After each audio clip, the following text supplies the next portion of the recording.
بسم الله الرحمن الرحیم. یو ملګری تاسو کو چې نن سبا په سوشل میډیا باندې یو کلیپ چلیږي چې پای کې دا خبره کوي چې دا سټابری چې کومه مشهوره میوه ده د دې خوړل حرام دي ځکه دا د جهنميانو خوراک دی. نو واقعیتا دا سټابری خوړل حرام دي او کنه. رب ذوالجلال په سوره صافات کې د جنتیانو د ملمستیا هم تذکره کوي او د جهنميانو د خوراک هم تذکره کوي. الله رب العزت فرمای اذالک خیر نزلا ام شجرة الزقوم انا جعلناها فتنه للظالمین. آیا د جنتیانو د پاره چې کم په جنت کې ملمستیا شوی دا ډیره بهتره ده او کنه د جهنميانو د پاره چې کم خوراک مقرر شوی دی د زقوم وننه دا ډیره بهتره ده. مطلب دا چې د جنتیانو چې کومه ملمستیا په جنت کې شوی ده دا ډیره بهتره ده په نسبت سره دی بل ته. نو دا د زقوم ونه چې کومه ده دا په جهنم کې کیږي او د جهنم په ته کې او دا د جهنميانو خوراک ته. انا جعلناها فتنه للظالمین. د زقوم دا ونه دا د ظالمانو د پاره او د کفارو د پاره یو فتنه ده یو ازمایش ده چې د دې نه به جهنميانو ته سار غرمه ماخام خوراک ورکول کیږي. انتهایی بدبوداره انتهایی زهریلا او هیبتناک ونه ده. حدیث مبارک کې راځي حضور صلی الله علیه وسلم او فرمایل مفهوم داسې دی کو چرته د زقوم د ونی یو قطره یو ذره دا په دې دنیاوي سمندرونو کې ورواچول شي نو د ځمکې والو ټول نظام ټول زندگی به د درهم برهم شي تباہ او برباد بشي. دومره زهریله ده. نو بیا د هغه خلکو متعلق هم څه خیال دی چې سار غرمه ماخام د غوینه دغه زقوم د ونې نه دي ته خوراک میلاویږي. الله یې زموږ د ټولو حفاظت وفرمایي. مفسرین لیکلي دي کفارو به دا یو اشکال کولو په مسلمانانو باندې خصوصا په نبی کریم صلی الله علیه وسلم باندې چې په جهنم کې دا ونه کومه راخیږي نو ونه خو وي د لرګي او جهنم کې وي ور خو لرګي سیزي نو څنګه په ور کې به دغه ونه راخیږي.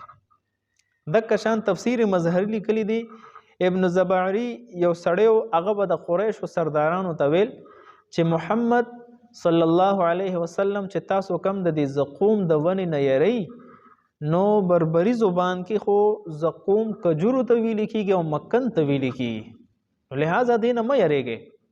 ابو جهل چې دا خبره اوریدا ابن زبعری ځان سره بوت لکورتا خپل وینځ ته حکم وکړو چې ای وینځ زقوم روړه یعنی ما سره ملمستیاو کا زقوم پیش کا. ناغه وینځ لاړه کجوري او مکنه پلیټ کې روړو او حاضر کو. نو دا ابو جهل یقین رالو چې واقع دا خو کجورو ته ویل کیږي او مکن ته ویل کیږي.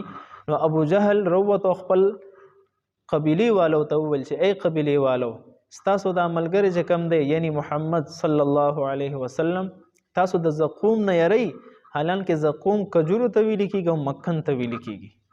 نو بدی واقع باندې رب ذوالجلال دا آیاتونه مزید نازل کړ انها شجره تخرج في اصل الجحيم طلعها كانه رؤوس الشياطين. دا څه خبره نه ده څنګه چې د ابو جهل او د ابن زبعری ګمان دی بلکې دا ونه چې کومه ده د زقوم دا د جهنم په ته کې راخیږي د الله په حکم سره. د دې جړلې بعد د جهنم په قعر کې په ته کې وي او د دې شاخونه دا به د جهنم په مختلفو ټولو طبقاتو کې خواره واره شوي وي او دومره هیبتناک به وي طلعها كأنه رؤوس الشیاطین چې د دې میوه او د دې شاخونه دا به په منزله دا به د شیطانانو د سرونو په شان وي. نو د شیاطینو نه مراد د مفسرینو د یو قول مطابق یا خو د دې نه مراد جنات دي.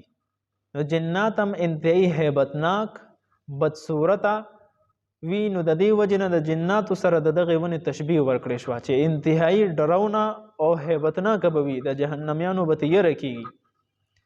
او د مفسرینو یو قول دا دی چې د شیاطین نه مراد دلته کریه المنظر بدصورته ماران مراد دي هغه ماران چې دغه په سرونو باندې ویخته وي نو دا انتهایی هیبتناک هم وي انتهایی بدصورته هم وي.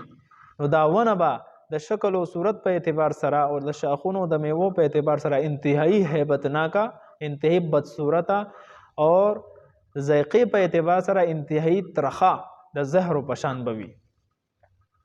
نو دغه آیاتونه نازل شو چې د ابن زبعري هغه قول پې رد شو چې نه خبره داسې نه ده چې دا کجورو ته ویل کېږي، بلکې دا په جهنم کې به راخېږي او د جهنمیانو خوراک به وي. او د دې جهنمیانو دپاره سار غرمه ماښام دی به دی دا خوراک کوي. فانهم لآکلون منها فمالئون منها البطون، خېټې به ترې ډکوي مجبورا، بل سببي نه دکه به خوري.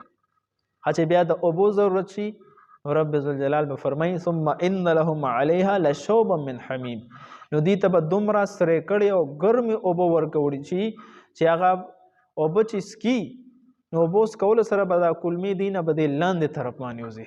الله دې زموږ د ټولو حفاظت وفرمایي. نو دا هغه پس منظر دی د زقوم هغه تفسیر دی. بل طرف ته چې وګورو سټابري ده، نو سټابري انتهایی خوبصورته او انتهایی ښکلې مزیدار او ذایقه‌داره میوه ده چې دې ته په عربی کې فراوله ویل کېږي، فراوله.